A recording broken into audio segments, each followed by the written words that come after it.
My dear students, welcome back to Business Regulations, Session 33. നമ്മൾ ഇതുവരെ 32 സെഷനിലൂടെ നമ്മളുടെ ബിസിനസ് റെഗുലേഷൻ്റെ ആദ്യത്തെ മോഡ്യൂളാണ് കംപ്ലീറ്റ് ചെയ്തത്. That is law of contract അല്ലേ. ഇന്ന് നമ്മൾ രണ്ടാമത്തെ മോഡ്യൂൾ സ്പെഷ്യൽ കോൺട്രാക്ട്സ്, അതിൽ contract of indemnity and guarantee എന്നുള്ള ഒരു ടോപ്പിക്കാണ് പഠിക്കാൻ പോകുന്നത്. ഇപ്പം നമ്മൾ ആദ്യത്തെ മോഡ്യൂളിൽ നമ്മൾ ഈ ഇന്ത്യൻ കോൺട്രാക്ട് ആക്ട് 1872 അതിൽ പാർട്ട് 1 പാർട്ട് 2 എന്ന് പറഞ്ഞ രണ്ട് പാർട്ടുകളെ കുറിച്ച് നമ്മൾ അതിൽ വിശദീകരിച്ചിരുന്നു. അതിൽ പാർട്ട് 1 നമ്മളുടെ ജനറൽ പ്രിൻസിപ്പിൾസ് ഓഫ് കോൺട്രാക്റ്റ് ആണ് പറഞ്ഞിരുന്നത്. പാർട്ട് 2-ൽ സ്പെഷ്യൽ കോൺട്രാക്ട്സ്, ഈ കോൺട്രാക്ട് ഓഫ് ഇൻഡിമിനിറ്റി, ഗ്യാരണ്ടി, അതുപോലെ ബെയിൽമെൻറ്റ്, ഇനി പഠിക്കാൻ പോകുന്ന ഏജൻസിയുടെ എല്ലാം നമുക്കിനി രണ്ടാമത്തെ പാർട്ട് 2 ആണ്. അതായത് ഇന്ത്യൻ കോൺട്രാക്ട് ആക്ട് 1872-യുടെ പാർട്ട് 2 ആണ് പഠിക്കാൻ പോകുന്നത്. അപ്പോൾ 32 സെഷനിലൂടെ നമ്മൾ പാർട്ട് 1 ആണ് കംപ്ലീറ്റ് ചെയ്തത്. ഇനി തൊട്ട് നമ്മൾ പാർട്ട് 2 ആണ് കംപ്ലീറ്റ് ചെയ്യാൻ പോകുന്നത്. Okay, so contract of indemnity and guarantee, ഇത് ശരിക്കും നമ്മുടെ ജനറൽ കോൺട്രാക്റ്റിൻ്റെ വേറൊരു സ്പീഷീസ് ആണെന്ന് പറയാം, വേറൊരു വകഭേദമാണ്. ഇതിൽ നമുക്ക് നമ്മുടെ ലോ ഓഫ് കോൺട്രാക്റ്റിൻ്റെ എല്ലാ ജനറൽ പ്രിൻസിപ്പിൾസ് ഇതിനും ബാധകമാണ്. ഓക്കെ, അപ്പോൾ അതിൽ ആദ്യം നമ്മൾ കോൺട്രാക്ട് ഓഫ് ഇൻഡിമിനിറ്റി. എന്താണ് ഇൻഡിമിനിറ്റി? ഇൻഡിമിനിഫൈ അല്ലേ, ഇൻഡിമിനിഫൈ ചെയ്യാന്ന് വെച്ചാൽ കോമ്പൻസേറ്റ് ചെയ്യുക എന്നുള്ളതാണ്. ഓക്കെ, അതായത് എന്തെങ്കിലും ഒരു നഷ്ടത്തിൽ നിന്നും അതിനെ മറികടന്ന് ആ നഷ്ടത്തെ ഇല്ലാതാക്കുക, അതിന് കോമ്പൻസേറ്റ് ചെയ്യുക എന്നുള്ളതാണ് ഇൻഡിമിനിഫൈ. അപ്പോൾ ഒരു കോൺട്രാക്ട് ഓഫ് ഇൻഡിമിനിറ്റി എന്ന് വെച്ച് കഴിഞ്ഞാൽ ഇതൊരു പ്രോമിസാണ്, ഒരു വ്യക്തിയുടെ പ്രോമിസാണ്. അത് വേറൊരാൾക്ക് ഒരു നഷ്ടം സംഭവിക്കാതിരിക്കാൻ, അയാൾക്ക് എന്തെങ്കിലും ഡാമേജ് സംഭവിക്കാതിരിക്കാൻ വേണ്ടി കൊടുക്കുന്ന ഒരു പ്രോമിസാണ്. ഓക്കെ, അത് ചിലപ്പം അയാൾ ഈ ഡാമേജോ അല്ലെങ്കിൽ നഷ്ടം സംഭവിക്കാൻ പോകുന്ന ആൾ റിക്വസ്റ്റ് ചെയ്തിട്ടോ അല്ലെങ്കിൽ അയാളുടെ ബെനിഫിറ്റ് കരുതി മറ്റാൾ ചെയ്യുന്ന ഒരു പ്രോമിസാണ്. അപ്പം ഇത് ശരിക്കും നമ്മളുടെ ഒരു കോൺട്രാക്റ്റിൽ പ്രോമിസറും പ്രോമിസിയും നമ്മളുണ്ടല്ലോ. അപ്പം അതിൽ പ്രോമിസിനെ പ്രൊട്ടക്റ്റ് ചെയ്യാൻ വേണ്ടിയിട്ടാണ് ഈ കോൺട്രാക്ട് ഓഫ് ഇൻഡിമിനിറ്റി വരുന്നത്. അയാൾക്ക് ഉണ്ടാവുന്ന എന്തെങ്കിലും ലോസിനെ ഇല്ലാതാക്കാൻ വേണ്ടിയിട്ട്. ഓക്കെ, ഇപ്പം നമ്മൾ ഫയർ ഇൻഷുറൻസ്, മെറൈൻ ഇൻഷുറൻസ്, ഇതെല്ലാം കോൺട്രാക്ട് ഓഫ് ഇൻഡിമിനിറ്റിയുടെ നേച്ചർ ഉള്ളതാണ്. പക്ഷെ ഈ ഫയർ ഇൻഷുറൻസ്, മെറൈൻ ഇൻഷുറൻസിലെ കോൺട്രാക്റ്റിൽ അതിൽ പ്രകടമായി പറയുന്നില്ല, ഇതൊരു കോൺട്രാക്ട് ഓഫ് ഇൻഡിമിനിറ്റി എന്ന് പ്രകടമായി പറയുന്നില്ല. പക്ഷെ അതിൻ്റെ സ്വഭാവം കോൺട്രാക്ട് ഓഫ് ഇൻഡിമിനിറ്റി പോലെയാണ്. ഓക്കെ, സോ എന്താണ് കോൺട്രാക്ട് ഓഫ് ഇൻഡിമിനിറ്റിയുടെ definition? It is a contract by which one party, ഒരാൾ promises to save the other, വേറൊരാളിനെ സേവ് ചെയ്യാൻ, രക്ഷപ്പെടുത്താനായിട്ട് കൊടുക്കുന്ന ഒരു പ്രോമിസാണ്. From the loss cost to him, ആരെയാണ് സേവ് ചെയ്യുന്നത്? അയാൾക്ക് എന്തെങ്കിലും നഷ്ടം സംഭവിക്കുകയാണെങ്കിൽ ആ നഷ്ടത്തിൽ നിന്ന് അയാളെ രക്ഷപ്പെടുത്താൻ. ആ നഷ്ടം അയാൾക്ക് എങ്ങനെ സംഭവിക്കുന്നത്? Due to the conduct of the promiser, പ്രോമിസറുടെ കാരണം കൊണ്ടോ അല്ലെങ്കിൽ വേറെ ആരുടെയെങ്കിലും കാരണം കൊണ്ടോ അയാൾക്ക് എന്തെങ്കിലും ഒരു നഷ്ടം സംഭവിക്കാൻ ഉള്ളൊരു സാഹചര്യം വന്നാൽ അതിൽ നിന്ന് രക്ഷപ്പെടുത്താൻ വേണ്ടി വേറൊരാൾ കൊടുക്കുന്ന ഒരു പ്രോമിസാണ് എന്ത്? Contract of indemnity. Okay, so ഇപ്പോൾ ഫോർ എക്സാമ്പിൾ ഞാൻ എന്ത് ചെയ്തു, ഒരാളുടെ കയ്യിൽ നിന്ന്, ഇപ്പോൾ എക്സാമ്പിൾ പറയുമ്പോൾ എനിക്ക് വ്യക്തമാവും വളരെ ഇതായിട്ട്.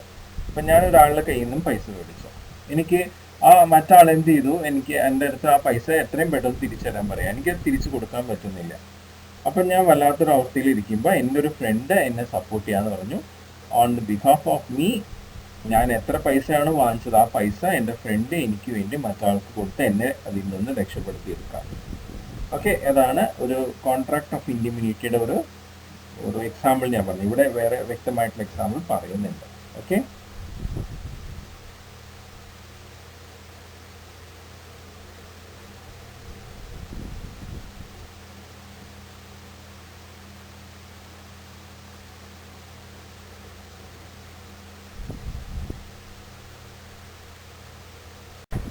ഓക്കെ, ഇനി നമ്മളുടെ കോൺട്രാക്ട് ഓഫ് ഇൻഡിമിനിറ്റിക്ക് ഒരു എക്സാമ്പിൾ ആണ് പറയുന്നത്. ബാല എന്ന് പറഞ്ഞൊരു വ്യക്തി അനിരുദ്ധ് എന്ന് പറഞ്ഞൊരു വ്യക്തിയിൽ നിന്നും 1 ലക്ഷം രൂപ വാങ്ങിച്ചിരുന്നു. അപ്പോൾ ഈ ബാലയ്ക്ക് ഈ 1 ലക്ഷം രൂപ അനിരുദ്ധിന് തിരിച്ചു കൊടുക്കാൻ പറ്റിയില്ല. അപ്പം അനിരുദ്ധ് എന്ത് ചെയ്തു, ബാലയ്ക്ക് എഗെയിൻസ്റ്റ് ആയിട്ട് കോർട്ടിൽ കേസ് ഫയൽ ചെയ്തു. ഈ ഒരു ബുദ്ധിമുട്ടുള്ള സാഹചര്യത്തിൽ ജോസ് എന്ന് പറഞ്ഞ വേറൊരാള് നമ്മുടെ ബാലനെ സഹായിക്കാനായിട്ട് വന്നു. അപ്പം ബാലയെ പ്രോമിസ് ചെയ്തു, ഞാൻ നിന്നെ കോമ്പൻസേറ്റ് ചെയ്യാം, നിന്നെ ഞാൻ രക്ഷപ്പെടുത്താം, ഞാൻ നിനക്ക് പൈസ തന്ന് സഹായിക്കാമെന്ന് പറയാം. അപ്പം ഈ ബാല നമ്മളുടെ അനിരുദ്ധിന്റെ കേസ് പ്രകാരം അനിരുദ്ധിന് പൈസ കൊടുക്കണമല്ലോ. അപ്പൊ അവിടെ ജോസ് സഹായിച്ച് ബാലയെ അതിൽ നിന്നും രക്ഷപ്പെടുത്തിയിരിക്കുകയാണ്. ഇത് ആണ് ഒരു കോൺട്രാക്ട് ഓഫ് ഇൻഡിമിനിറ്റി. അപ്പോ ഈ അനിരുദ്ധ് കേസ് കൊടുത്തപ്പോൾ കോർട്ട് ബാലയോട് പറയാണ്, എന്തായാലും നിങ്ങൾ അനിരുദ്ധിന് 1 ലക്ഷം രൂപ കൊടുക്കണമെന്ന് പറയുമ്പോൾ ഓൺ ബിഹാഫ് ഓഫ് ബാല ജോസ് എന്ത് ചെയ്തു, ആ ഫുൾ എമൗണ്ട് 1 lakh rupees അനിരുദ്ധിന് ബാലയുടെ സ്ഥാനത്ത് നിന്ന് കൊടുക്കാൻ. അങ്ങനെ ബാലനെ ആ ഒരു ബുദ്ധിമുട്ടിൽ നിന്ന് രക്ഷപ്പെടുത്തിയെടുക്കുന്നു. ഇതാണ് എന്ത്, കോൺട്രാക്ട് ഓഫ് ഇൻഡിമിനിറ്റി. അപ്പോൾ ഇവിടെ നമ്മളുടെ ജോസ്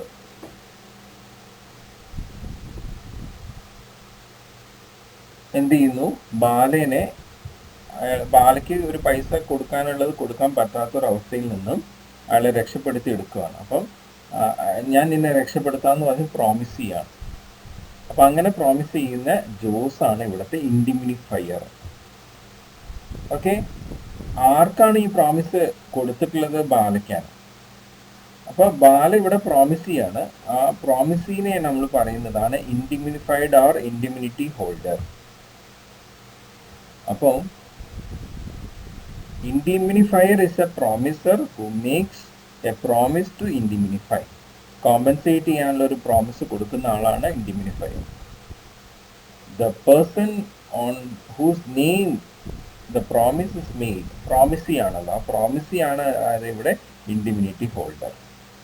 അപ്പോൾ ഒരു വാലിഡ് ആയിട്ടുള്ള കോൺട്രാക്ട് ഓഫ് ഇൻഡിമിനിറ്റി ഫോം ചെയ്യണമെങ്കിൽ 3 കാര്യങ്ങൾ അവിടെ വ്യക്തമായിരിക്കണം. ഒരു പാർട്ടി മറ്റൊരു പാർട്ടിയെ കോമ്പൻസേറ്റ് ചെയ്യാനുള്ള ഒരു പ്രോമിസാണ് കൊടുക്കേണ്ടത്. ഒരു നഷ്ടം, പ്രോമിസിക്ക് ഒരു നഷ്ടം ഒരു യഥാർത്ഥ പ്രോമിസിൽ നിന്ന് ഉണ്ടാവുകയോ അല്ലെങ്കിൽ വേറൊരു വ്യക്തിയിൽ നിന്ന് ഉണ്ടാവുകയോ വേണം. ഇപ്പോൾ നേരത്തെ നമ്മുടെ അനിരുദ്ധ് ബാല കേസിൽ ആരാണ്, ബാലയും അനിരുദ്ധും തമ്മിലൊരു കോൺട്രാക്റ്റ് ആയിരുന്നു അല്ലേ. അപ്പോൾ അനിരുദ്ധ് എന്ന് പറഞ്ഞൊരു പ്രോമിസറാണ് ബാലയ്ക്ക് പൈസ കൊടുത്തിട്ടുള്ളത്. അപ്പോൾ ആ പ്രോമിസറുടെ കണ്ടക്റ്റിലൂടെ ബാലയ്ക്ക് ഇമ്മീഡിയറ്റ്ലി പൈസ കൊടുക്കണം എന്നുള്ളൊരു സന്ദർഭം ഒന്നും അത് കൊടുക്കാൻ പറ്റില്ല. അപ്പോൾ ഒന്നില്ലെങ്കിൽ കണ്ടക്ട് ഓഫ് പ്രോമിസർ കൊണ്ട് ആ പ്രോമിസിക്ക് ഒരു ബുദ്ധിമുട്ട്, ലോസ് വരിക, അല്ലെങ്കിൽ വേറെ ഏതെങ്കിലും തേർഡ് പാർട്ടി കൊണ്ടും ലോസ് വരാം. ഓക്കെ, അതാണ് ഈ കോൺട്രാക്ട് ഓഫ് ഇൻഡിമിനിറ്റി. ഓക്കെ,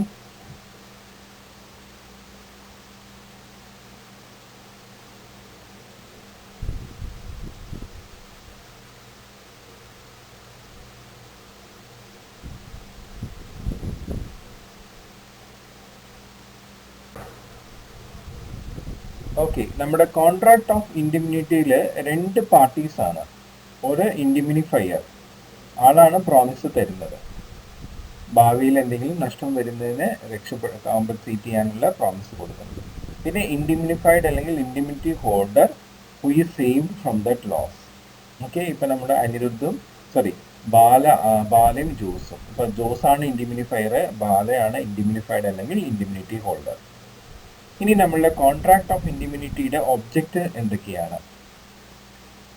ശരിക്കും ഈ കോൺട്രാക്ട് ഓഫ് ഇൻഡിമിനിറ്റി നമ്മുടെ promisee, that is indemnified or indemnity ഹോൾഡറിനെ പ്രൊട്ടക്റ്റ് ചെയ്യാൻ വേണ്ടിയിട്ടാണ്. അതിനൊക്കെ ഭാവിയിൽ ഉണ്ടാവുന്ന നഷ്ടത്തിനെ പരിഹരിക്കാൻ വേണ്ടി പ്രൊട്ടക്റ്റ് ചെയ്യാൻ വേണ്ടിയിട്ടാണ്. അപ്പോൾ ഇങ്ങനെയുള്ള കോൺട്രാക്ട് ഓഫ് ഇൻഡിമിനിറ്റി എക്സ്പ്രസ്ഡ് ആവാം അല്ലെങ്കിൽ ഇംപ്ലൈഡ് ആവാം. എക്സ്പ്രസ്ഡ് ആവാൻ വെച്ചാൽ ഓർലി പറയുക അല്ലെങ്കിൽ റിട്ടേൺ ആവാം. ഇപ്പം നമ്മളുടെ ഇൻഷുറൻസ് പോളിസി ഒരു ഗുഡ് എക്സാമ്പിൾ ആണ് ഈ എക്സ്പ്രസ് കോൺട്രാക്ട് ഓഫ് ഇൻഡിമിനിറ്റി. ഇപ്പം നമുക്ക് എന്തെങ്കിലും നഷ്ടം സംഭവിക്കുമ്പോൾ ഈ LIC കമ്പനി നമുക്ക് അതിന് കോമ്പൻസേഷൻ തരുന്നു അല്ലേ. ഇപ്പോൾ ഫയർ ഇൻഷുറൻസ്, മെറൈൻ ഇൻഷുറൻസ് ഒക്കെ അതുപോലെ തന്നെയാണ്. ഇംപ്ലൈഡ് കോൺട്രാക്ട് ഓഫ് ഇൻഡിമിനിറ്റി എന്ന് വെച്ചാൽ അണ്ടർസ്റ്റുഡ് ആണ്. ഓക്കെ, അവിടെ നമ്മൾ ഓറലായിട്ട് റിട്ടേൺ ആയിട്ട് പറയുന്നില്ല, സാഹചര്യം അനുസരിച്ച് ഒരാൾ മനസ്സിലാക്കി വന്ന് രക്ഷപ്പെടുത്താൻ. അപ്പോൾ അവിടെ ഇപ്പം ഒരാള് പെട്ടെന്ന് ഒരാളുടെ ബുദ്ധിമുട്ട് മനസ്സിലാക്കിയിട്ട് പെട്ടെന്ന് വന്ന് അയാളെ കോമ്പൻസേറ്റ് ചെയ്ത് സഹായിക്കാമെന്ന് പറഞ്ഞ് വരുമ്പോൾ അതെന്താണ് ഇംപ്ലൈഡ് കോൺട്രാക്ട് ഓഫ് ഇൻഡിമിനിറ്റി ആണ്. അപ്പം അതാണ് express contract of indemnity and implied contract of ഇൻഡിമിനിറ്റി.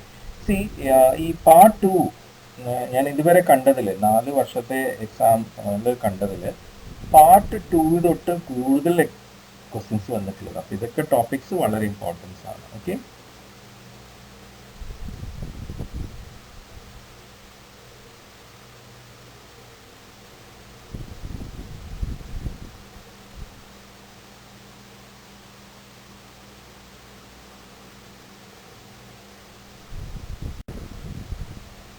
ഈ കോൺട്രാക്ട് ഓഫ് ഇൻഡിമിനിറ്റി നമ്മുടെ ഏജന്റിനും ബാധകമാണ്.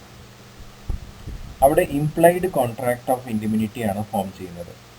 ആരാണ് ഏജന്റ്? ഒരു പ്രിൻസിപ്പൽ ആളിന് പകരമായിട്ട് ആക്ട് ചെയ്യുന്ന ഒരു തേർഡ് പാർട്ടിയാണ് ഏജന്റ്. അപ്പോൾ ഈ പ്രിൻസിപ്പലിന് വേണ്ടി അയാൾ നിയമപരമായിട്ടുള്ള കാര്യങ്ങൾ, നിയമത്തിന് നിരക്കുന്നതായിട്ടുള്ള കാര്യങ്ങൾ ചെയ്യുമ്പോൾ അയാൾക്ക് എന്തെങ്കിലും ഒരു നഷ്ടം സംഭവിക്കുന്നതായിട്ടുള്ളൊരു അവസ്ഥ വന്നാൽ അയാളെ രക്ഷപ്പെടുത്തി എടുക്കേണ്ടത് അയാളുടെ പ്രിൻസിപ്പളാണ്. ആ സന്ദർഭം മനസ്സിലാക്കി ആ പ്രിൻസിപ്പൽ എന്ത് ചെയ്യുന്നു? അയാളെ കോമ്പൻസേറ്റ് ചെയ്ത് അയാൾക്ക് വേണ്ടി പേ ചെയ്ത് അയാളെ രക്ഷപ്പെടുത്തി എടുക്കാൻ. ഇത് ഇംപ്ലൈഡ് കോൺട്രാക്ട് ഓഫ് ഇൻഡിമിനിറ്റി ആണ്. ഓക്കെ, അതാണ് ഏജന്റിന്റെ കേസ്.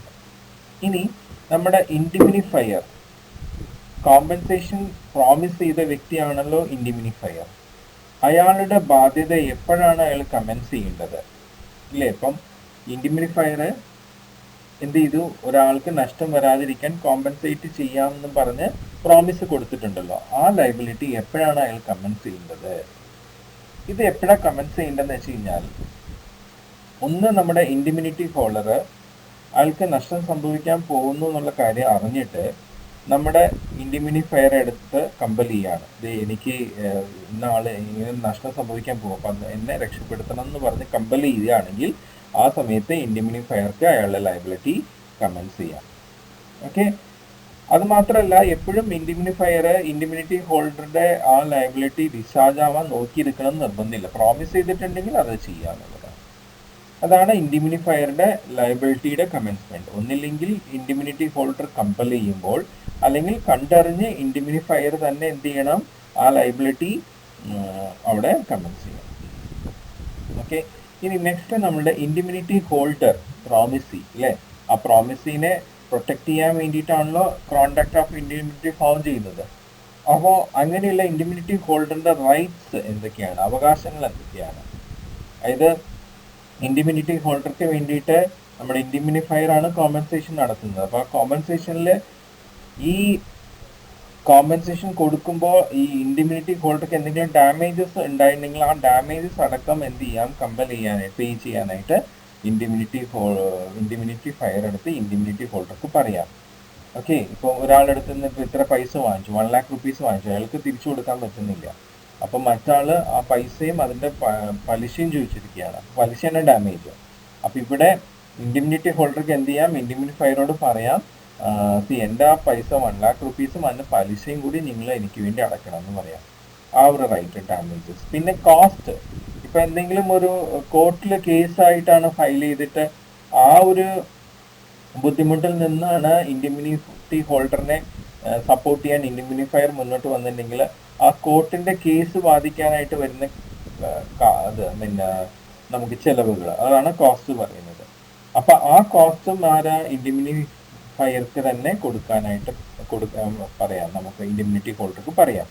ഓക്കെ, പക്ഷെ അതിൽ നമ്മുടെ ഇൻഡിമിനിറ്റി ഹോൾഡറെ വളരെ വിവേകപൂർവമായിട്ട് ഒരാളെയും പറ്റിക്കാത്ത രീതിയിൽ, യഥാർത്ഥത്തിൽ അയാൾക്ക് കോർട്ടിൻ്റെ പൈസ പോലും അടയ്ക്കാൻ പറ്റാത്ത സ്ഥിതിയുള്ളൊരു കാര്യമായിട്ടാണെങ്കിൽ ആണ് ആ രീതിയിൽ ആ കോസ്റ്റും നമ്മുടെ ഇൻഡിമിനിറ്റി ഫയർ എടുത്ത് വഹിക്കാനായിട്ട് പറയാൻ പറ്റുക.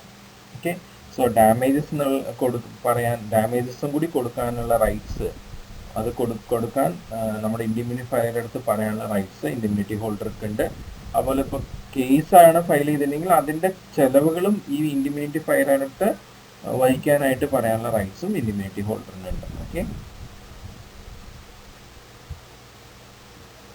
പ്രോമിസി, അല്ലേ? ആ പ്രോമിസിനെ പ്രൊട്ടക്ട് ചെയ്യാൻ വേണ്ടിയിട്ടാണല്ലോ കോൺട്രാക്ട് ഓഫ് ഇൻഡിമിനിറ്റി ഫോം ചെയ്യുന്നത്. അപ്പോൾ അങ്ങനെയുള്ള ഇൻഡിമിനിറ്റി ഹോൾഡറിന്റെ റൈറ്റ്സ് എന്തൊക്കെയാണ്, അവകാശങ്ങൾ എന്തൊക്കെയാണ്? ഇനി നമ്മളുടെ ഇൻഡിമിനിറ്റി ഹോൾഡറിന്റെ നെക്സ്റ്റ് ഒരു റൈറ്റ് പറയുന്നത് കോമ്പൻസേഷനായിട്ട് ഇയാൾക്ക് എത്രയാണോ കോമ്പൻസേറ്റ് ചെയ്യാനുള്ള അത് ഫുൾ എമൗണ്ട് തന്നെ കോമ്പൻസേറ്റ് ചെയ്യാനായിട്ട് പറയാനുള്ള റൈറ്റ്സ് ഉണ്ട്. ഇനി സപ്പോസ് ഇപ്പോൾ ഇൻഡിമിനിഫയർ ഇയാൾക്കുള്ള പ്രോമിസ് കീപ്പ് ചെയ്തില്ലെങ്കിൽ അയാളുടെ അഗെയിൻസ്റ്റ് കേസ് ഫയൽ ചെയ്യാനുള്ള റൈറ്റ്സും ഉണ്ട്.